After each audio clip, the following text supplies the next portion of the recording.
Talk about not getting too high, getting too low. Coach said he poked the jump a little bit after the start of the game. I mean, how do you kind of take that and then respond with the second half that you had today? I mean, same thing. Like, coach yelled at me. To be honest, like I didn't even say nothing back to coach. I was like, okay. And then, like we came out of the second half, and I let the game flow, and then just my teammates did a good job of finding me. Toughness factor for this team. I mean, to come back and beat this team on the boards, I guess, what does that say in terms of doing the things you want? I mean, it's the same stuff he talks about. It's like the same stuff he yelled at us in the first half for. Just being tougher, being more physical. I think sometimes like we have a tendency to like see how the game's gonna go and then start playing the game. You know what I mean? Like sometimes somebody comes out and they're automatically physical with us, and we're like waiting to see like, oh, is this gonna be a physical game and then we start playing like physical. I think that's what just coach is talking about. Like he wants us to come out physical. He wants to come out as aggressive, and that's what we just have to do a better job of that, like we did in the second half. So. This is one of those games that, not that you can't come back from losing this a lot of seasons, but if you lose it, you feel it, like because of how. I think at this point in this season, like every loss we're feeling, to be honest. I mean, shoot, every single one we've had this season so far, I felt that's for sure. But I mean, it's definitely one of those games where it's like it could go either way, but we definitely want it to go our way more than the other way for sure, just because obviously seeding and stuff like that throughout the Big Ten. Is that the least pleasant team to play against that you've Least faced? pleasant? Yeah, like I wouldn't say they were the least pleasant. They definitely have a physical factor, and it's kind of irritating. But I mean, that's what they're really good at. That's why they're best in defense in the 10. So.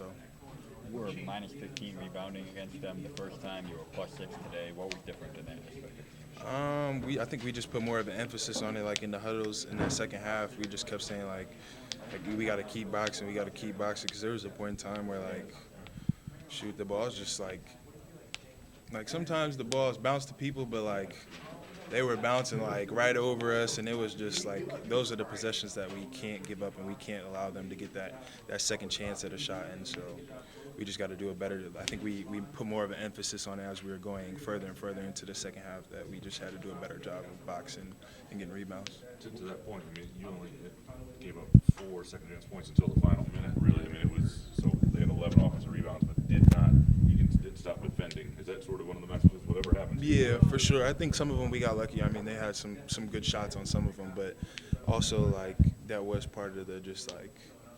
I mean, shoot, sometimes it's gonna go your way, sometimes it's not, but like you just got to keep going, keep showing up, keep being that same person. So. Is there a little bit of muscle memory with the closeout factors now for you guys, having done it? Yeah. The last few weeks? I think so for sure. I think it's definitely helping. This is like helping us build the kind of experience that we need moving forward.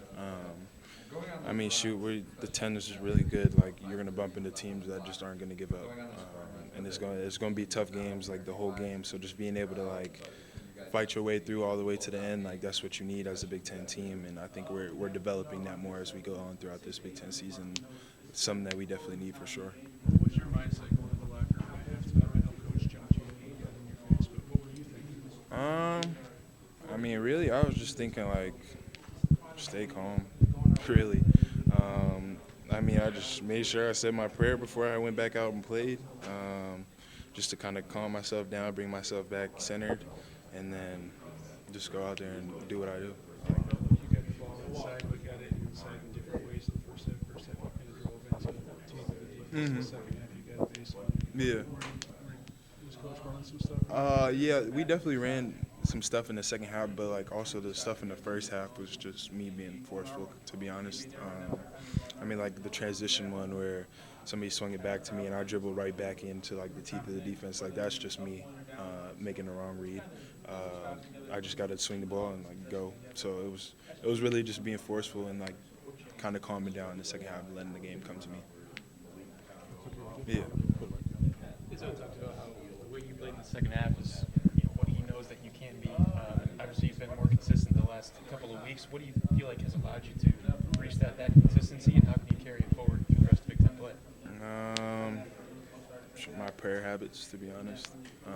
God, something I put an emphasis on going into this year was just making sure everything was more God-centered. So like just taking my time to say my prayers before the game, in the middle of the game, asking the Lord for like strength and just peace and things like that is kind of what just allows me to calm down. It allows me to just play the game a little more freely because at the end of the day, like the Lord's gonna love me. We could lose the game, I'm still gonna love the Lord. The Lord's still gonna love me. So stuff like that just kind of.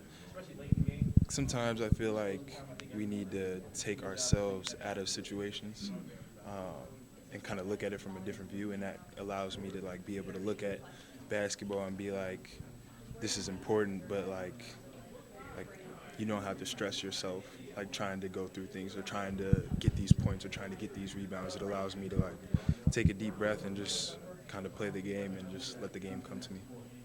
Malik, you're very vocal about your spirituality, as you just shared. What does it mean to put on that shirt today in the warm-up of Black History Month? What does it mean that this program can recognize something like that in that way? I mean, it means a lot. Obviously, Black History Month is something that's very important to a lot of people, not just the African American community.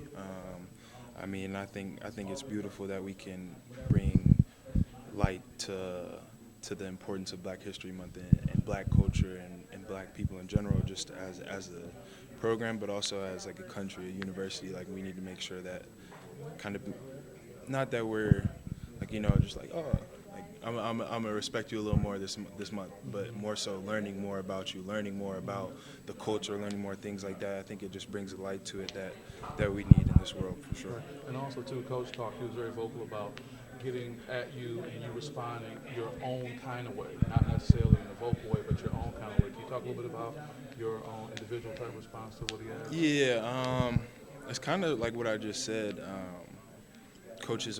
Me and Coach have always had this thing about the way my emotion works when I'm playing, and like how sometimes it looks like I don't have emotion or I don't like I'm not feeling those type of like he wants me to be pissed off. Like I could be pissed off, but like I said, I'm not too high or too low. Like I try and keep myself calm, like especially like outwardly. So I mean that's probably what he's talking about for the most part. Because when he yelled at me, he was really upset, and I could tell that he was frustrated that I wasn't reacting the way that he wanted, I think, in that timeout. But I think kind of where me and Coach's relationship has grown, and like as he understands me and I understand him a little more, like this is one of those times where like he can understand like, okay, like Malik didn't come back at me or didn't yell and like try and whatever it may be, but like he received my message and did it through his actions instead of vocally, like with his words towards me. So you guys have grown together. Yeah, for sure, definitely. Correct. Thank you. 7 rebounds in this game. Do you feel like that's a number that, what do you want to do rebounding wise? Because we've seen you go Yeah. up and down. Yeah, I mean double digits is nice, but I think 7 is a great number. I think that's a great number. It's something that it's kind of like the number I aim for. Anything like around like close to 7, like 6, 7, 8. I mean, obviously 9 and 10 are outstanding, and that's what I want majority of the time. But 7 is cool with me. I also felt like you obviously out-rebounded them tonight, but it felt like you guys got more of those like tips. Loose balls. In winning time. I mean, is that kind of the big deal? Not the number, but Yeah, 100%. 100% is a big deal. Something that we've talked about on our team and as a group, as a program for a lot of this season. People are getting loose balls on us, whether it be like offensive tip outs, whether it be like the ball goes loose and like somebody has to dive on the floor, things like that. It's stuff that we've talked about a lot throughout this year, and I think we're making it something that's very important going into every game. it's not easy against a team that physical. Are you Yeah. feeling that right now? No, I am. Something you'll feel tomorrow? Yeah, it's definitely something I'll feel tomorrow. I'm definitely feeling it now too.